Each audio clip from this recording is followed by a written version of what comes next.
Hello friends, CTET 2020। तो स्वागत है आपका सीटेट की ऑनलाइन क्लासेज में। आज की इस वीडियो में हम बात करने वाले हैं प्रीवियस क्वेश्चन पेपर की, यानी कि ईवीएस दिसंबर 2019 के क्वेश्चन पेपर की। तो जो लोग नए हैं चैनल पर, वो चैनल को लाइक, शेयर एंड सब्सक्राइब कर लें ताकि आने वाली वीडियोज की नोटिफिकेशन आप तक पहुँचती रहे।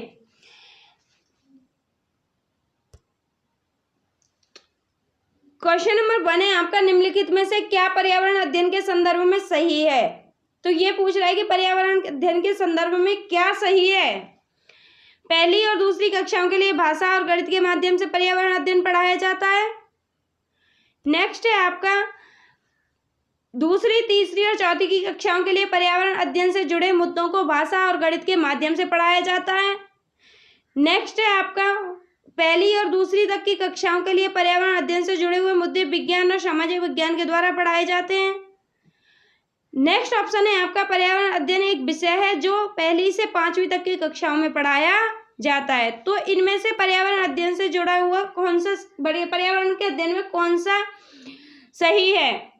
तो इसका ऑप्शन नंबर ए सही है। आपका ऑप्शन नंबर ए सही है।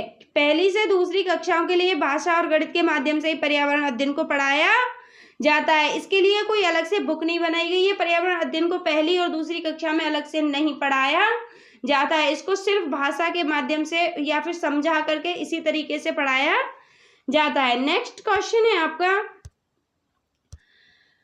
बच्चों को पर्यावरण अध्ययन को सीखने के लिए खोजने के द्वारा पर्याप्त समय दिया जाता है, यह इंगित करता है। यानी कि बच्चों को पर्यावरण अध्ययन को सीखने के लिए जो खोजने के द्वारा पर्याप्त समय दिया जाता है, उन्हें पूरा समय दिया जाता है। तो ये किसकी तरफ इंगित करता है आपकी, कि पर्यावरण अध्ययन सूचनाओं के द्वारा सीखा जाता है।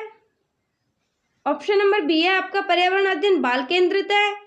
ऑप्शन नंबर सी है, पर्यावरण अध्ययन शिक्षक केंद्रित है। और ऑप्शन नंबर डी है आपका, पर्यावरण अध्ययन याद करके सीखा जाता है। तो इसमें ये किसकी ओर इंगित करता है, कैसा अध्ययन है आपका, जो पर्यावरण अध्ययन है वो कैसा है। तो हमारी जो शिक्षा है भाई, वो क्या है, हमारी शिक्षा क्या है, बाल केंद्रित है। तो क्या है हमारी शिक्षा, क्या है, बाल केंद्रित है। तो पर्यावरण अध्ययन क्या होगा हमारा, बाल केंद्रित होगा। जो शिक्षा प्रणाली है आपकी, वो है बाल केंद्रित। तो पर्यावरण अध्ययन जो है वो क्या है, बाल केंद्रित है। नेक्स्ट है आपका, पर्यावरण अध्ययन कक्षा तीसरी से 5वीं के लिए एक विषय क्षेत्र है जो संकलित करता है। यानी कि पर्यावरण अध्ययन जो है कक्षा तीसरी से लेकर के 5वीं तक के लिए एक ऐसा क्षेत्र है जो जिसमें वो संकलित करता है, जिसमें यानी कि जो जोड़ता है, किस किस चीज को जोड़ता है वो, उसमें पर्यावरण शिक्षा, सामाजिक अध्ययन, विज्ञान की अवधारणा और मुद्दों को, या फिर विज्ञान और सामाजिक विज्ञान की अवधारणा और मुद्दों को, या फिर पर्यावरणीय शिक्षा और विज्ञान की अवधारणा और मुद्दों को, या विज्ञान की अवधारणा और मुद्दों को। तो इसमें पर्यावरण अध्ययन किस चीज को जोड़ता है, कौन कौन सी चीजें पर्यावरण अध्ययन में संकलित हैं, इनमें से कौन कौन से विषय जो हैं वो पर्यावरण अध्ययन में संकलित हैं। तो ऑप्शन नंबर ए राइट होगा आपका। कौन सा ऑप्शन नंबर राइट होगा आपका, ऑप्शन नंबर ए राइट होगा। पर्यावरण शिक्षा, सामाजिक अध्ययन और विज्ञान की अवधारणा और मुद्दों को। नेक्स्ट है आपका, निम्नलिखित में से क्या पर्यावरण अध्ययन के शिक्षक के लिए वांछनीय गतिविधि है। वो पूछ रहा है कि इनमें से पर्यावरण के शिक्षक के लिए कौन सी गतिविधि वांछनीय है, उसे कौन सी गतिविधि करनी चाहिए। ऑप्शन नंबर ए है आपका, पर्यावरण अध्ययन की अवधारणाओं से संबंधित महत्वपूर्ण सूचना को बच्चों को देने के लिए प्रेरित करना। ऑप्शन नंबर बी है आपका, पर्यावरण अध्ययन के 6 प्रकरणों का रेखीय आयोजन करना। ऑप्शन नंबर सी है आपका, केवल पाठ्यपुस्तकों पर आश्रित रहना। और ऑप्शन नंबर डी है आपका, विभिन्न कक्षाओं के बहुसांस्कृतिक क्षेत्रों को संबोधित करना। तो इनमें से कौन सा ऑप्शन आपका ठीक होगा। तो पर्यावरण अध्ययन के शिक्षक के लिए कौन सी गतिविधि वांछनीय है, कौन सी गतिविधि करनी चाहिए उसे। तो पर्यावरण शिक्षक के लिए जो विभिन्न कक्षाओं को बहुसांस्कृतिक क्षेत्रों को संबोधित करना, यह शिक्षक की वांछनीय गतिविधि है। नेक्स्ट है आपका, निम्नलिखित में से क्या पर्यावरण अध्ययन में बच्चों के द्वारा ज्ञान की रचना में महत्वपूर्ण है। यानी कि इनमें से पर्यावरण अध्ययन में बच्चों के द्वारा ज्ञान की रचना में, जो बच्चों में ज्ञान की रचना करे, जो बच्चों में ज्ञान प्रदान करे बच्चों को, वो क्या महत्वपूर्ण है? बच्चों का सक्रिय भाग लेना, बच्चों के समुदाय के सदस्य होना, पर्यावरण अध्ययन की पाठ्य पुस्तकें, पर्यावरण अध्ययन की पाठ्य पुस्तकों में दी गई व्याख्या और परिभाषा। तो इनमें से कौन सी यानी कि कौन सी चीज जो है, कौन सी वो है जो बच्चों के लिए ज्ञान प्रदान करती है, यानी कि बच्चों के ज्ञान की रचना करती है? तो ऑप्शन नंबर 1 आपका राइट होगा, बच्चों का सक्रिय भाग लेना। जहां भी सक्रियता दिखाई दी, जहां भी बच्चे सक्रिय हों, किसी में भी हो, चाहे वो ईवीएस में हो, सीडीपी में हो या हिंदी में हो, जहां भी बच्चे सक्रिय हो, वो ऑप्शन हमेशा आपका राइट होता है। नेक्स्ट है आपका समूह के सदस्य। तो जहां भी समूह के सदस्य की बात आए, वो ऑप्शन भी आपका राइट होगा। और पर्यावरण अध्ययन की पुस्तकें, यानी कि जो बच्चों को थोड़ा ज्ञान देने के लिए पर्यावरण के अध्ययन की पुस्तकें भी होनी चाहिए। तो ऑप्शन नंबर कौन सा राइट होगा आपका? ऑप्शन नंबर राइट होगा आपका डी, पहला, दूसरा और तीसरा। ऑप्शन नंबर कौन सा राइट होगा आपका? ऑप्शन नंबर डी, पहला, दूसरा और तीसरा। नेक्स्ट क्वेश्चन है आपका, निम्नलिखित में से कौन सा पर्यावरण अध्ययन पाठ्यक्रम के सुझावित प्रकरणों का उप प्रकरण है? यानी कि इनमें से जो पर्यावरण अध्ययन है के पाठ्यक्रम के सुझावित प्रकरणों का उपकरण है, पर्यावरण के अध्ययन में जो पाठ्यक्रम दिए हुए हैं उनमें से कौन सा सुझावित प्रकरण में आएगा? तो इनमें से ऑप्शन नंबर बी राइट होगा आपका, जानवर। ऑप्शन नंबर कौन सा राइट होगा आपका? बी। नेक्स्ट है आपका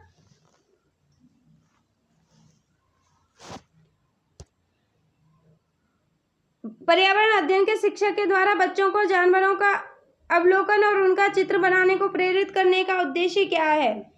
यानी कि पर्यावरण अध्ययन में शिक्षक को बच्चों को जानवरों का चित्र बनाना और फिर उसका अवलोकन करने का, उसका शिक्षक का उद्देश्य क्या है? ये सब करवाने के लिए उसका शिक्षक का उद्देश्य क्या है? बच्चों में सृजनात्मकता का विकास करना, बच्चों में अवलोकन और रचना कौशलता का विकास करना,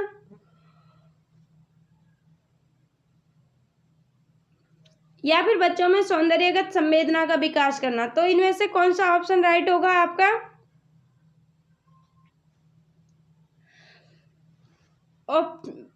केवल 1 और 3, केवल 2, 1, 2 और 3।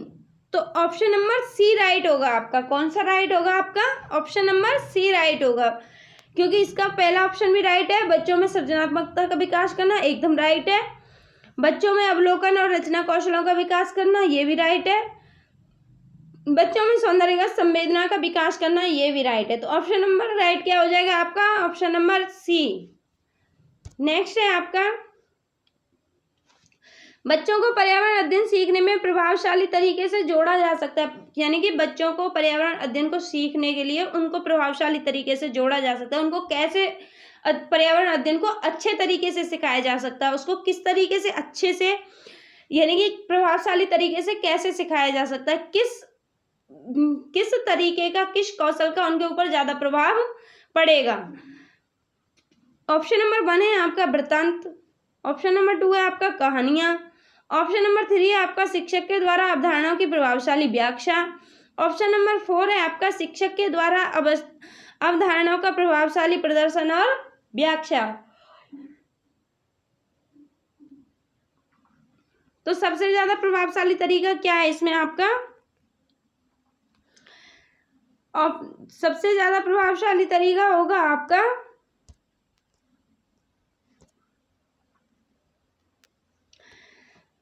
ऑप्शन नंबर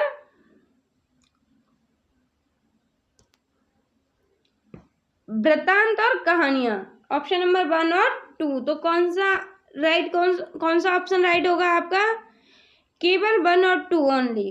कौन सा ऑप्शन राइट होगा आपका? 1 और 2 only. Option number A right होगा। क्या राइट होगा आपका?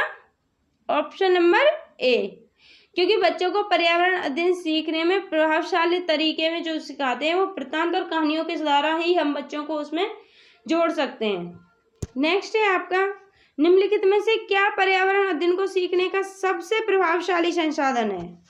यहाँ पूछ रहा है ये आपको कि पर्यावरण अध्ययन को सीखने का सबसे प्रभावशाली संसाधन कौन सा है। फर्स्ट है आपका परिवार के सदस्य, 2 है समुदाय के सदस्य, 3 है आपका समाचार पत्र, 4 है कक्षा। तो इनमें से कौन सा ऑप्शन राइट होगा आपका? केवल 3 और 4, 1, 2 और 3, केवल 1, 2 और 3 या केवल 4? तो इनमें से कौन सा ऑप्शन नंबर राइट होगा आपका? ऑप्शन नंबर कौन सा राइट होगा आपका? ऑप्शन नंबर बी, 1, 2 और 3। मतलब कि वो कह रहा है कि निम्नलिखित में से पर्यावरण अध्ययन सीखने का सबसे प्रभावशाली संसाधन क्या है? तो परिवार से सीखोगे आप। सबसे पहले हम जो भी चीज सीखते हैं वो किससे सीखते हैं? अपने परिवार से सीखते हैं। नेक्स्ट फिर समुदाय में के सदस्यों से सीखोगे, यानी कि समाज से सीखोगे, और समाचार पत्र आदि से भी सीखोगे। तो 1, 2 एंड 3। क्वेश्चन नंबर नेक्स्ट है आपका, निम्नलिखित सीखने के कौन से सिद्धांत का पर्यावरण अध्ययन में अनुसरण होता है? यानी कि सीखने के कौन से सिद्धांत का अनुसरण होता है पर्यावरण अध्ययन में? अमूर्त से मूर्त की तरफ, अज्ञात से ज्ञात की तरफ, या फिर ज्ञात से अज्ञात की तरफ? तो इनमें से कौन सा ऑप्शन नंबर राइट होगा आपका? देखो, पर्यावरण शब्द का निर्माण जो हुआ है 2 शब्दों से मिलकर हुआ है। परि जो हमारे चारों ओर है, आवरण जो हम चारों ओर से घेरे हुए है। तो पर्यावरण का जो निर्माण हुआ है वो कितने शब्दों से मिलकर हुआ है? परि प्लस आवरण। परि मतलब जो हमारे चारों ओर है, और आवरण मतलब जो हमको चारों ओर से घेरे हुए है। आवरण सीखने के सिद्धांत के अंतर्गत पर्यावरण अध्ययन अमूर्त से मूर्त की ओर अनुसरण करता है। तो किसकी तरफ सीखा जाएगा आपको पर्यावरण अध्ययन को? मूर्त से अमूर्त की तरफ। किसकी तरफ सीखोगे आप? मूर्त से अमूर्त की तरफ। नेक्स्ट है आपका, पर्यावरण अध्ययन शिल्प कला और चित्रकला के समूह में करके सीखने पर बल दिया जाता है। क्योंकि पर्यावरण अध्ययन में चित्रकला और शिल्पकला के समूह में करके सीखने पर बल दिया जाता है। क्यों दिया जाता है भाई?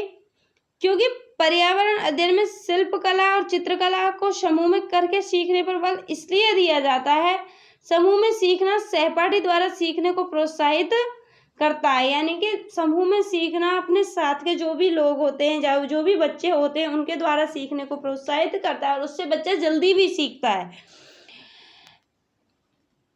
समूह में सीखने से सामाजिक अंतःक्रिया बेहतर होती है। एक जो बच्चा जब समूह में सीखता है तो उसकी जो समाज के प्रति घनिष्ठता है, समाज के प्रति जो रवैया है, वो और भी ज्यादा घनिष्ठ हो जाता है उसकी।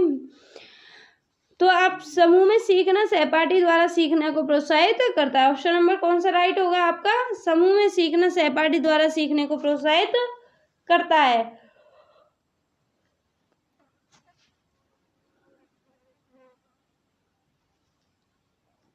समूह में सीखना कक्षा में सामाजिक अंतःक्रिया को बेहतर बनाता है। ये भी राइट होगा। तो ऑप्शन नंबर राइट हो जाएगा आपका बी, केवल 2 और 3। नेक्स्ट है आपका, निम्नलिखित में से किसको पर्यावरण अध्ययन में बच्चों के आकलन में से दूर करना चाहिए? यानी कि जो आपका दिया हुआ है उसमें से बच्चों के आकलन में से किसे दूर करना चाहिए पर्यावरण अध्ययन में से? कक्षा 5 के ईवीएस पाठ्य पुस्तक के प्रत्येक पाठ के अंत में दिए गए आज हमने क्या सीखा पर चर्चा को, या फिर आकलन के संकेतकों का उपयोग, बच्चों के सीखने के गुणात्मक आकलन, बच्चों को उत्तरों को सही या गलत में आंकना। तो इसमें से हमें किसे दूर करना चाहिए? ऑप्शन नंबर डी राइट होगा हमारा यहाँ पर, बच्चों के उत्तरों को सही या गलत में आंकने को। किसको दूर करना चाहिए हमें? कि बच्चों को जो सही या गलत का जो हम देते हैं कि ये सही है ये गलत है, उसको आंकने को हमें दूर करना चाहिए। एक कक्षा 5 का शिक्षक द्वारा अनुशासन यानी कि पर्यावरण अध्ययन में बच्चों के आकलन के बच्चों के सही या गलत को दूर करने से हमें बचना चाहिए, कभी भी ऐसा नहीं करना चाहिए। नेक्स्ट है आपका, एक कक्षा 5 की शिक्षक एक क्रियाकलाप का संचालन करती है जिसमें वह कक्षा के बच्चों में फर्श पर चीनी के कुछ दाने डालने को कहती है और उनको चींटियों के आने का इंतजार करने को कहती है। बच्चों को इस क्रियाकलाप से अर्थपूर्ण सीखने को मिल सकता है, यानी कि इस क्रियाकलाप से बच्चों को क्या सीखने को मिल सकता है? ऑप्शन नंबर ए है आपका, बच्चों को अपने अनुभव साझा करने को प्रेरित कर रही है वो। यह बच्चों को क्रियाकलाप का अवलोकन, अनुभव साझा और उस पर चर्चा करने को प्रेरित कर रही है। यह बच्चों को क्रियाकलाप से संबंधित प्रश्नों के घर से करने को प्रेरित कर रही है, या फिर बच्चों के क्रियाकलाप का अवलोकन करने के लिए प्रेरित कर रही है। तो वो क्या कर रही है शिक्षिका जो है? देखो क्वेश्चन को पढ़ो ध्यान से। एक कक्षा 5 की शिक्षक एक क्रियाकलाप का संचालन करती है जिसमें वह कक्षा के बच्चों को फर्श पर चीनी के कुछ दाने डालने को कहती है और उनको चींटियों के आने का इंतजार करने को कहती है। बच्चों में वो किस क्रियाकलाप का प्रदर्शन कर रही है, यानी कि किस क्रियाकलाप को सिखा रही है उनको? तो वो इसमें सिखा रही है बच्चों को क्रियाकलाप का अवलोकन, अनुभव साझा करना और उस पर चर्चा करने को प्रेरित कर रही है। यानी कि जब चींटियां आएंगी तो वो उसका अवलोकन करेंगे और अपने अनुभव से उन्हें देखेंगे, अपने अनुभव का उसमें साझा करेंगे, अपने अनुभव से अपना अनुभव प्रदर्शित करेंगे और फिर उस पर एक दूसरे से चर्चा